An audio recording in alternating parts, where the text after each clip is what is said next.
Shalom, shalom, brothers and sisters. This is Brother Yahar, and we're going to get into some more Hebrew grammar, focusing today on the vocabulary and increasing our vocabulary so we can learn more than just one or three words, maybe five, six, maybe 10 words.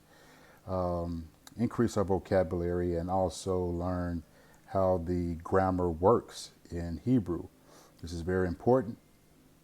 If we go through these things so we can understand whenever there's some misunderstanding when the language is transferred into another language like English and there's causing misunderstandings, we can go back to the Hebrew and it usually irons everything out. Okay, so that is the purpose. I must say, first and foremost, all thanks and honor given to the Most High for allowing me to be able to present this and that you may get some understanding from it if it is proper and if it is in His will. All right, so I also want to let you know that I am not a Hebrew scholar and don't want to play one on TV, but I am a Hebrew student that is learning the grammar and how it functions, and just want to share the things that I've learned. And so we're going to start at the vocabulary speaking about each of the letters. And this one is, again, ALEPH, and it has three different pronunciations of this letter. It's E, I, U, I, E, U, I, E, U. All right. So those brothers who only use not first class, but A class vowels, they only use the A. But this has diversity, vowel diversity, where you can change meanings, tenses, and so forth by the pronouncing, the phonetics of it from the A, E, U. All right. So let's look at how it's rendered in different scripts right quick. Let's go up to the top of the board and we'll see that these are the three different scripts that Hebrew is written in. This is the modern, not to be confused as the Yiddish. It is not Yiddish, it's just a different script.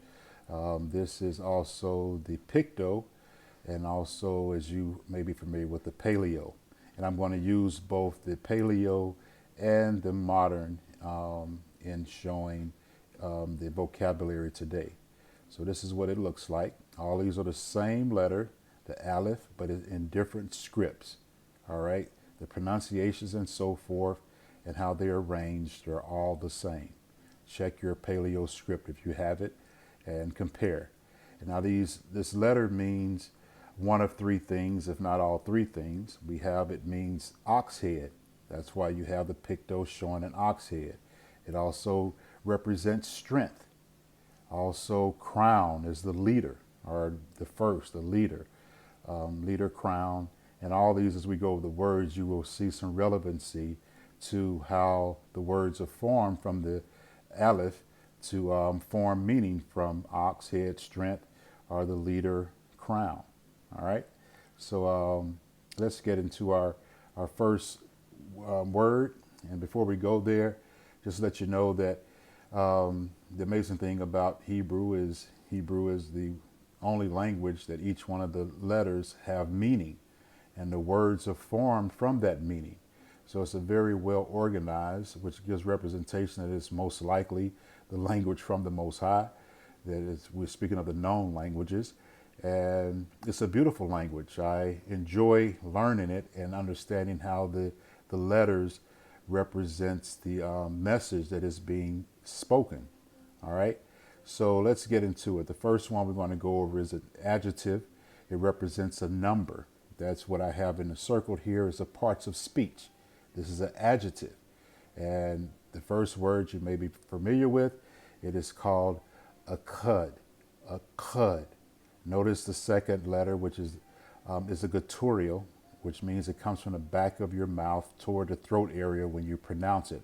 A cud. A cud. All right. And it means, again, one and first. We may be familiar with that. When we said that, anyway, let's just keep moving. And we see in Genesis chapter 1, verses 5, you can see this akud being used there. And it is Yom Akud, meaning first day or day one. Day one, first day. All right, that's from Genesis 1:5. Yom Akkad. All right. Then we have in Deuteronomy 6:4.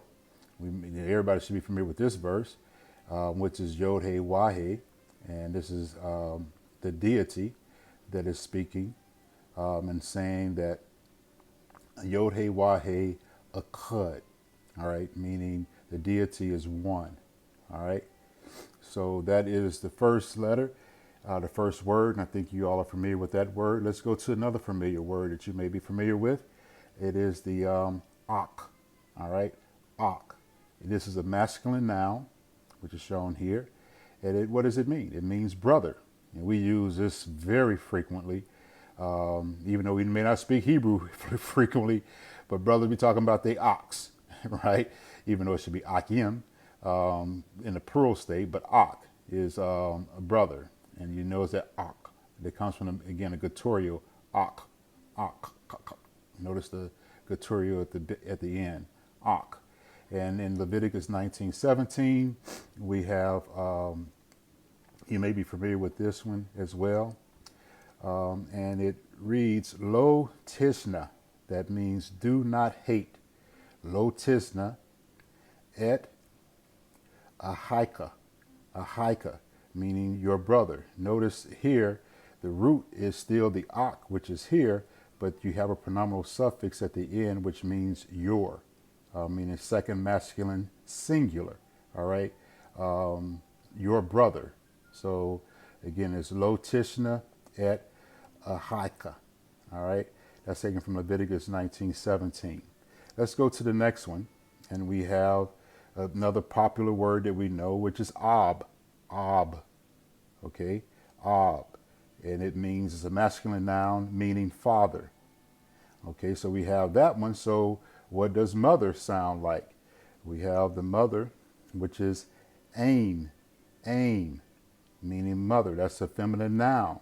Notice these only have two consonants. We call those biconsonant words in Hebrew, because most of them are going to have three as a root or more. All right, and but these are biconsonants, meaning the ain. We have the ab and the ak, right? So that's brother, father, mother, and now let's go and the sister. Did I hit that one yet? The sister is akwat. That's a feminine noun. We know that word as well. We talk about akwat. That's the Hebrew for sister. Now notice in the middle here, I have this yod. That's in the middle here, because this can be a pronominal suffix. Pronominal suffix is attaches to the end of a noun. And when you put the yod at the end of a noun, this makes it first common singular, meaning my. So if you want to say my brother, it would be Aki, putting the Y at the end, father, Abi, and mother, Amy, and also, well, Akwad, it has a different pronominal suffix at the end. Okay, so these are the ones I want to share with you first of all, and then we'll get into some proper names next. All right, let's continue on with the proper names. These are proper names as they appear in Scripture, again, all beginning with the ALEPH, right? And so some of these, and the reason I'm going over this, so when you see them in the text, you can easily identify who we're talking about. And again, these are proper names. Most of them except one is going to be all masculine, okay? Masculine proper names, okay? And we'll start at the top. We have Abraham, okay? And we know that is Abraham as pronounced in English. And some people or some translators and scholars think it means exalted father. But that word father, we'll notice here we have what? The Ab. And we've already found out here before, Ab in Hebrew is a masculine noun meaning father. So that makes sense. That's why his name was originally Abram, but it was later changed to Abraham. Okay? Abraham. And some brothers I've heard this years ago, and I still hear today, that some brothers may say that, oh, Abraham was a Hamite because Abram was his name at first, and then they put Ham at the end, meaning Ham, which is a hey and the meme, which gives you a Ham sound. But again, brothers are not versed in Hebrew grammar, because if they were, they would know that this character is not from Ham, because Ham has this character, right? Which is a ket, a het, right? Not a hey. So it wouldn't make any sense. So we can dismiss that theory altogether. It has nothing to do with him going from Ham or traveling the land of Ham, meaning of the Canaanites. It means that he is a father of many nations. That's where this comes in. The many nations is where this word is formed from. And we get into that another time.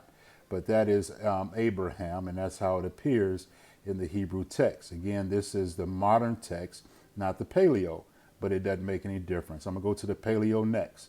We have, in the Paleo, we have Ayub. Ayub. Now, some people may have thought that Job, that's the English translation of Ayub, okay, they would think it started with a yod being right here. But that's not the case. It actually is Ayub. When you see it in the text, it is going to be Ayub. All right, we'll keep going. Let's go to the next one, which is Ephraim. Ephraim, which we call in English Ephraim or Ephraim. Okay, Ephraim. All right, notice that starts with these vowel pointers just lets us know how to pronounce the syllables. Versus in the Paleo, you just have to wing it and hopefully you got it. Because in Paleo, when it was spoken, all the brothers speaking it, even though they see this, they know how it sounds, right? So these vowel markers are for those who are not around people who speak it, so they can understand the pronunciation value of each of the consonants when it's used into a word. So that's Ephraim. All right. So let's go to another one. And this is an interesting one, and this actually spelled two different ways. All right. And this is, everybody know Elijah, right? But how it's pronounced in the Hebrew is Eliah. Eliyahu.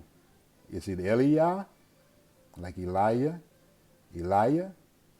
or it's either going to be pronounced Eliyahu. Eliyahu is the right way to say it. All right.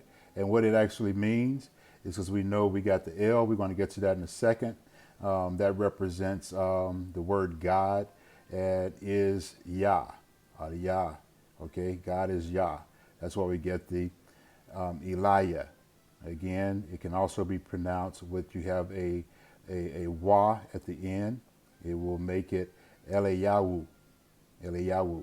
All right, Elijah. Elijah. All right, let's go to the next one. This is a feminine proper noun, and we all know of Esther, and how it is pronounced is Esther. Esther, because you got a saw that's here. Esther. All right, Esther. That is Esther. We know about Esther. Let's just keep going. This is another proper name, but it also has a dual meaning, and it's all spelled the same. And we have Adam, and it sounds just like we said, Adam, which is the first man. And remember, by having a leaf, it means the leader or the crown. So being the leader of man or mankind. And some people have I've heard this talked about, that mankind is a different form of man that is not the man that was created. But we are going to, if you break down this word mankind, it does not mean that at all. That mankind just simply means a male that has male parts, meaning the penis, all right, versus a woman. And a womankind are any living thing that has the women organs. So anyway, that's Adam and Adam. So you don't one thing about Adam, I've heard also brothers say that Edom is spelled the same way, when actually it is not. When you're looking at Edom, it has the first two characters the same, but it has a wa, which would be right here in between the second and third consonant. And it has an O sound. So you have Odom for Edom. Edom, excuse me, not Odom, it'd be Edom. Okay, Edom. All right, so Edom is not the same as Adam when you look at how it's spelled in Hebrew. All right, and the last proper noun we're going to go to is Adon. Adon. Adon is, a lot of people say, well, Lord doesn't even appear in the Bible. Why they got Lord in there? Because when it's in lowercase, and you always have a lower and uppercase, we know that the translation, when it's all caps, it actually means the translation to here, which is the deity, Yod He Wah He, right?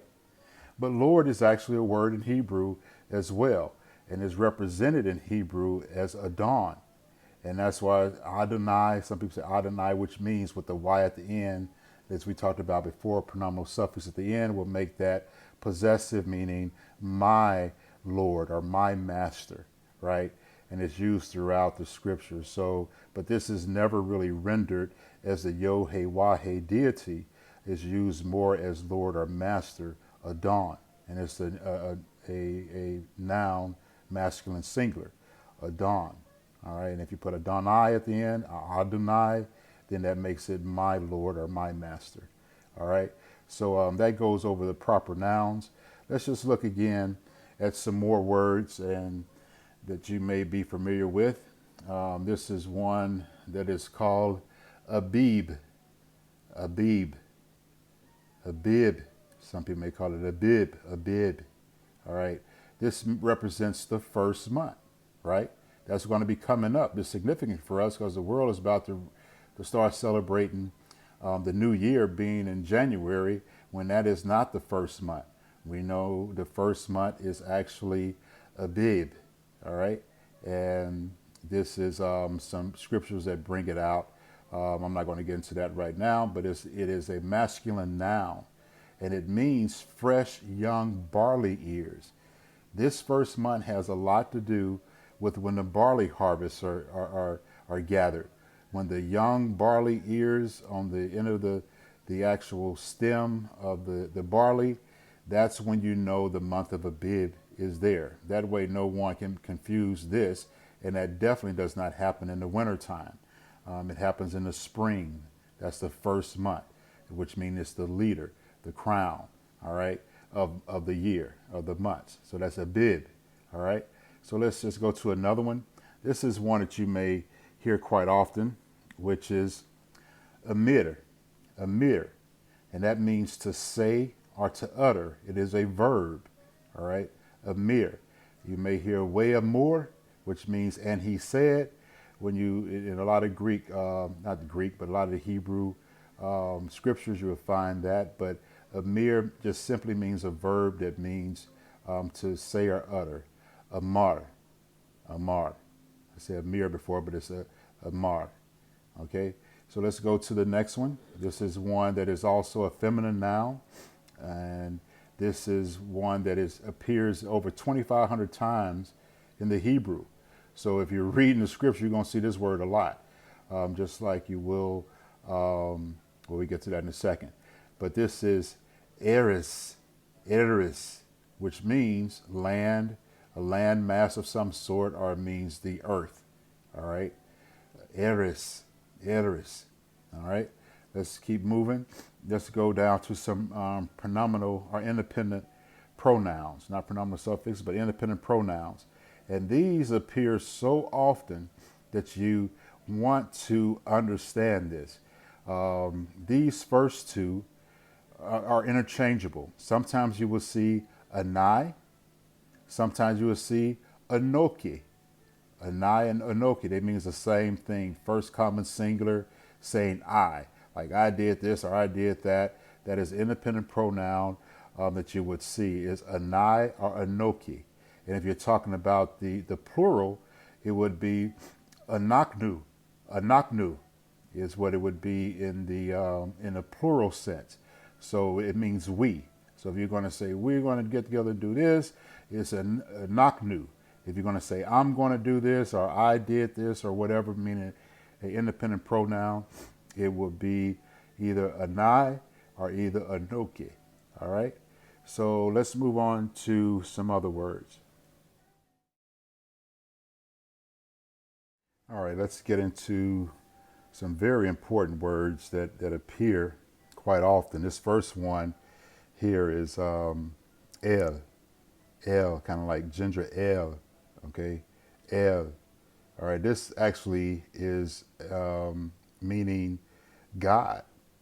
People say, well, God is not in the Bible. This is, well, if you don't say God, then you should be saying El.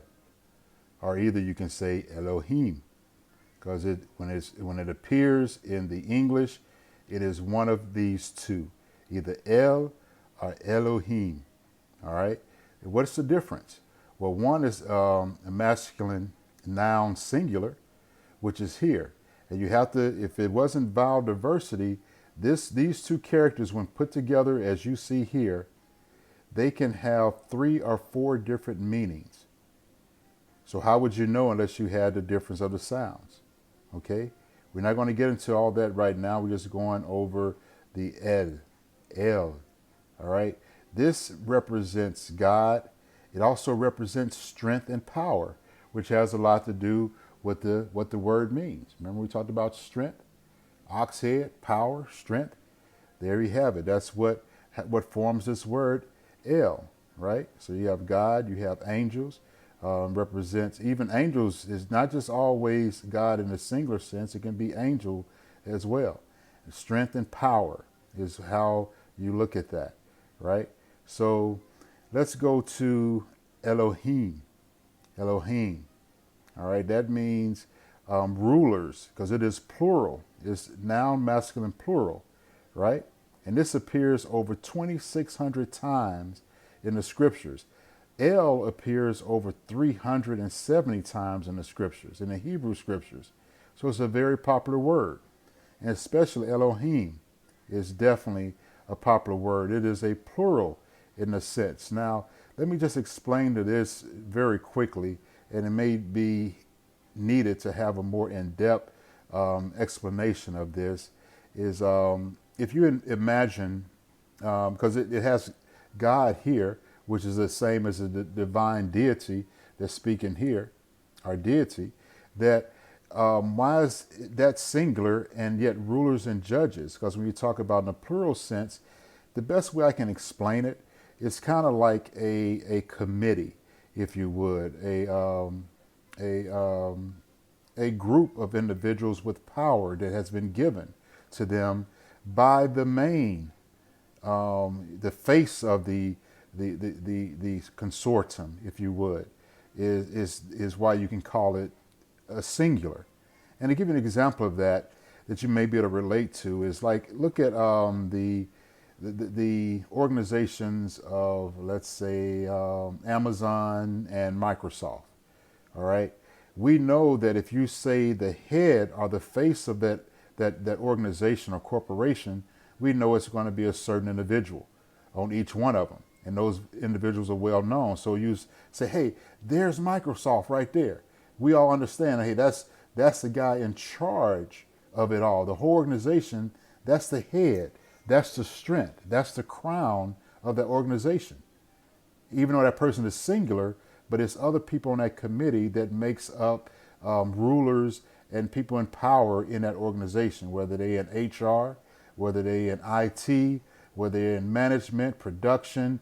All of them have a specific role in the organization. This can be explained in a similar fashion, that even because you have those that are seated on the right hand and those that are seated on the left hand, as scriptures talk about in the Elohim, right? But there's one person, that the divine deity, as we mentioned, he's a Akkad, right? He's one, and he is the face of this organization. So he can be interchanged to mean a plural sense or in a singular sense. And even in a plural sense, it can represent the face of the one who's in charge of that consortium or that organization. All right? And this is used a lot in the scriptures, right? So whenever you see the word God, it's going to either be El or it's going to be Elohim. All right? So enough on that. Let's keep going to another word here. Let's go to love. Love is a word that we use. It's a verb. It can also be a noun. but in this case it's used as a verb, which is ahab, ahab. All right, that means to love. That's a verb. So that's one that you may want to understand, ahab. And then we go down to right below it. This is a relative pronoun. It's called asher, asher. Now, relative pronouns is interesting. They have causative actions that it explains, like a noun that is explained by causative action. And this sits in the middle, it relates the two. So it's usually like who, which, or that is how it's usually rendered in English. Like the person who, or happy is the person who studies Hebrew, as an example. Okay. Happy is a person which study Hebrew. Happy is a person that studies Hebrew. That is all the same relative pronoun that relates two different things. You have a relative clause at the end, which is who studies Hebrew, and which is relating the person that's before that, the person who studies Hebrew. So if you know about the parts of speech of relative pronoun that'll make sense to you, if not, think about it or let me know, because this is very important, because asher is used quite often in the Hebrew language, where it says he who has power will rule, or so forth. Anyway, that is the relative pronoun there. So let's just keep going, and so we can close it out here. We have over here the direct object marker. This appears so often, and it's usually the first alphabet, and it's the last alphabet in the Hebrew language. You have the ALEPH, which we're talking about, and you have the Ta, which is the last letter. In Greek, they call it the Alpha and Omega, but it's the Aleph and the Ta, and it's pronounced et. All right, it's eight. All right, and this is it in Paleo. That's right here, and this is in modern. And now, what this actually is a direct object marker. This is not really pronounced when you are reading the script. I do it all the time so you can know that it's there, but it's not to be even pronounced. You can just look at it and know what? You know that the word that receives the action of the verb, that's what that marker shows you. So whatever, it always follows a verb. So if you have a verb and it's talking about what follows it, is receiving the action. Let me give you an example. Let's see. She baked the cake. All right. The she would be the independent pronoun representing the noun. Bake would be the verb, and the direct object is the cake. That's receiving the action of that verb baked. All right. So that's just a quick example on how the direct object marker works. So it only goes directly to that action, that word that is receiving that action. All right. So whether you're talking about when the Most High told Noah and his sons to go out and replenish the earth, that was he gave that direct command to Noah and his sons. They were the ones receiving the action of that verb, which was to replenish and become fruitful. So anyway, that's how the direct object marker worked. And again, it's so often used in the Hebrew text that I wanted to make sure I went over it. All right. Last but not least, I'm just going to throw a couple of words here for you, some phrases, and see if you can understand. After we went over all of this, we can see if you remember how to use it. So if I was to say Anael, which is right here, Anael, what does that mean? Anael. Here it is in modern. Anael. Anael. Those are two different words, Anael, Anael. And this is taken from Genesis chapter 17, verse 1. So what does it mean, Anael? It means I am God. Not speaking of myself, but then again, I might be. But I'm not the deity, that's for sure. But Anael is, and we find that out because Anai is a independent pronoun that is right here. I could have used Anoki El as well. Either one would have worked. And of course, El, as we found out that is here, El means power, strength, angels of some sort. You have some type of power, some type of strength. Judges are often called Elohim, if you're speaking of many of them. But El is singular. So that's just an exercise here. Let's look at another one. We have here, but Abakad. Abakad. What does that mean? Ab-Akkad. This is taken from Malachi chapter 2, verse 10. And Ab-Akkad means what?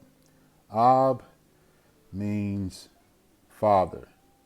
Akkad means one. The Father is one. All right, Ab-Akkad. So hopefully y'all got something from that. Just a little quick little exercise, introduces some more Hebrew words. Again, let's go real quick. Abib, what is this one here? Amar, which is a verb meaning to say. What we have here? Eris, Eris, meaning the earth and land. We have some independent pronouns, Anai, Anoki, which are interchanged. You can use either one.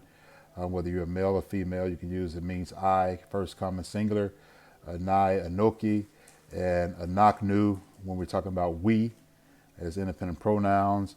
We have, I didn't go over this one. This one is ALEPH, ALEPH, which means these. It's a demonstrative, right?